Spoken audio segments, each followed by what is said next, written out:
नमस्कार, मी सी ए रोहन रमाकांत पिंगळे. माझ्या सी ए रोहन पिंगळे या यूट्यूब चॅनलवर आपल्या सर्वांचं मनपूर्वक स्वागत. सुप्रभातम.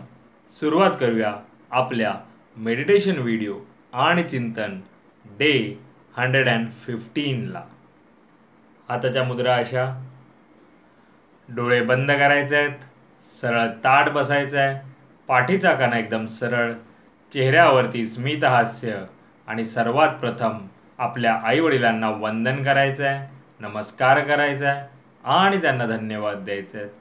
आम्हाला जन्म दिल्यापासून आज तागायत आमच्यासाठी तुम्ही जे काही केलं, जे काही करत आहात आणि पुढेही जे काही करणार आहात त्यासाठी मनापासून धन्यवाद धन्यवाद धन्यवाद. Thank you so much. आता आपल्या गुरूंना, गुरुबंधूंना वंदन करायचं आहे, नमस्कार करायचा आहे आणि त्यांना धन्यवाद द्यायचे आहेत. आम्हाला आजपर्यंत तुम्ही जे काही शिकवलं, जे काही शिकवत आहात आणि पुढेही जे काही शिकवणार आहात त्यासाठी मनापासून धन्यवाद धन्यवाद धन्यवाद. Thank you so much. धरणी माता, आकाश, अग्नी, वारा, पाणी आणि निसर्गातील प्रत्येक गोष्टीला मनापासून धन्यवाद धन्यवाद धन्यवाद. Thank you so much.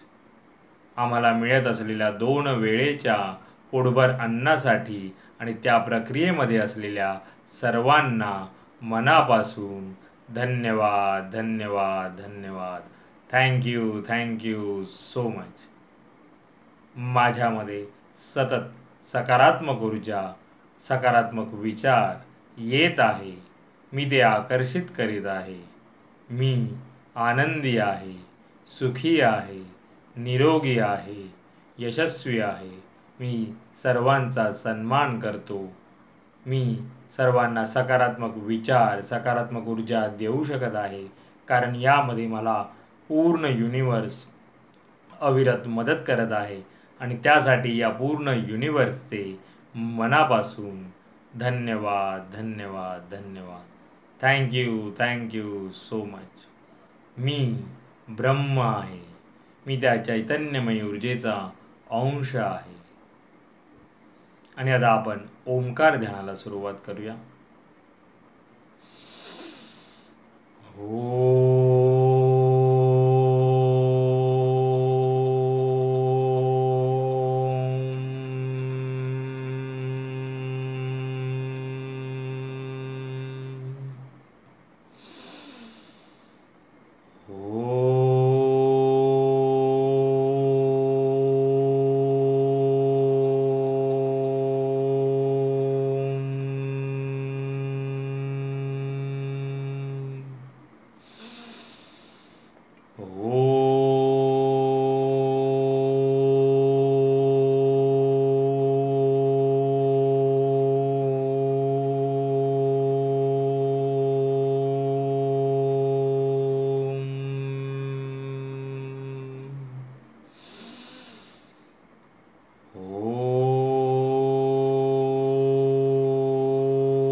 आणि आता आपण थोडा वेळ अनुलोम विलोम करूया. एका नाकपुडीने श्वास आत घेऊन दुसऱ्या नाकपुडीने श्वास सावकाश सोडायचा आहे आणि तिथून पुन्हा एकदा श्वास घेऊन दुसऱ्या नाकपुडीने श्वास सावकाश सोडायचा आहे. सुरुवात करूया अनुलोम विलोम.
आणि आता आपण 1 ते 1.5 मिनिटाचं मौन ध्यान करूया.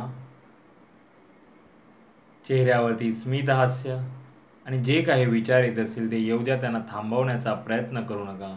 सुरुवात करूया 1 ते 1.5 मिनिटाचं मौन ध्यान.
धन्यवाद, धन्यवाद, धन्यवाद. Thank you so much.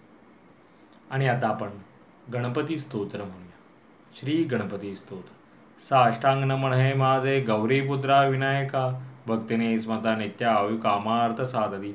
प्रथम नाव वक्रतुंड, दुसरे एकदंत ते, तिसरे कृष्ण पिंगाक्ष, चौथे गज वक्रते, पाचवे श्लंबोदर, सहावे विघ्न नाव दे, सातवे विघ्न राजेंद्र, आठवे धून वर्ण दे, नववे श्री भालचंद्र, दहावे श्री विनायक, 11वे गणपती, 12वे श्री गजानन. देवनावे अशी 12, 3 संध्या मने नर, विघ्न भीती नसे त्याला, प्रभो तू सर्व सिद्धी दे. विद्यार्थ्याला मिळे विद्या, धनार्थ मिळे धन, पुत्राला मिळे पुत्र, मोक्षाला मिळे गती. जपता गणपती स्तोत्र 6 मासात फळ, 1 वर्ष पूर्णता मिळे सिद्धीने संशय. नारंदांनी रचलेले झाले संपूर्ण स्तोत्र, श्रीधराने मराठीत पडण्या अनुवादिले. सावकाश डोळे उघडायचे आहेत. मेरा भी मंगल तेरा भी मंगल, सबका मंगल होवे रे. मेरा भी मंगल तेरा भी मंगल, सबका मंगल होवे रे. मेरा आपकी कृपा से सब काम हो रहा है. मेरा आपकी कृपा से सब काम हो रहा है. करते हो तुम कन्हैया, मेरा नाम हो रहा है. करते हो तुम कन्हैया, मेरा नाम हो रहा है. मेरा आपकी कृपा से सब काम हो रहा है. हे ईश्वरा सर्वांना चांगली बुद्धी दे, आरोग्य दे, सर्वांना सुखात आनंदात ऐश्वर्यात ठेव. सर्वांचं भलं कर, कल्याण कर, रक्षण कर, आणि तुझे गोड नाम मुखात खंड राहू दे. धरणी मातेला नमस्कार करायचा आहे. Thank you so much for giving me such a kind of wonderful life to life. खूप खूप आभारी असे सुंदर आयुष्य जगण्याला दिल्याबद्दल मनापासून आभारी आहे. Truly blessed, truly grateful from my bottom of the heart. हृदयापासून धन्यवाद, धन्यवाद, धन्यवाद. आणि आजचा आपला चिंतनाचा विषय आहे संयम, पेशन्स. आपल्याकडे संयम आहे का, असतो का? आजकालच्या ह्या आपल्या डिजिटल युगामध्ये आता बऱ्याचदा विषय मी जेव्हा घेतो तेव्हा डिजिटल युग वगैरे असे शब्द वापरतो, कारण का तेच आहे आजकाल एवढं काही ते आर्टिफिशियल इंटेलिजन्स म्हणा किंवा मोबाईल आणि टेक्नोसॅव्ही जे काही म्हणतो आपण जे झालं आहे, म्हणून तो डिजिटल शब्द वापरतो आहे. पण अशा ह्या काळामध्ये आपल्याकडे पेशन्स राहिलेले नाही आहेत, संयम राहिलेला नाही आहे. आपल्याकडे वाट बघण्याचं जो एक आपल्याकडे होती गोष्ट, ती आपल्याकडे आता राहिलेली नाही आहे. म्हणजे आताच्या पिढीकडे फास्ट फूड जसं असतं तसं झालं आहे. एकदम लगेच रिझल्ट हवा असतो. म्हणजे जसं आपण एक पिझ्झा ऑर्डर केला, 10 मिनिटात आपल्या दरवाजामध्ये पिझ्झा हजर असतो, तसं झालं आहे. आज इकडे काही केलं की लगेच आपल्याला तो रिझल्ट हवा असतो आणि तो रिझल्टही आपल्या बाजूने लागावा, आपल्या साईडचा असावा असं वाटत असतं. पण आता आजचा आपला मूळचा विषय आहे संयम. आपल्याला संयम ठेवायला हवा. एखाद्या गोष्टीमध्ये ठीक आहे, एखादी गोष्ट लगेच होऊनही जाते, पण जर तुम्हाला आयुष्यामध्ये एका ठिकाणी एक अशा शिखरावरती जर पोचायचं असेल तर वेळ हा लागतोच, वेळ हा द्यावा लागतो. मुळात हे समजून घ्या.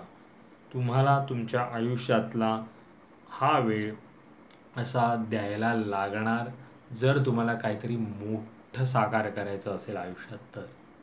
त्यामुळे नक्की याच्यावर चिंतन करा, संयम ठेवा. पेशन्स हे असलेच पाहिजे, संयम हा असलाच पाहिजे. वाट पाहणं गरजेचं असतं. पुन्हा भेटू उद्या एका नवीन विषयासोबत. तोपर्यंत नमस्कार.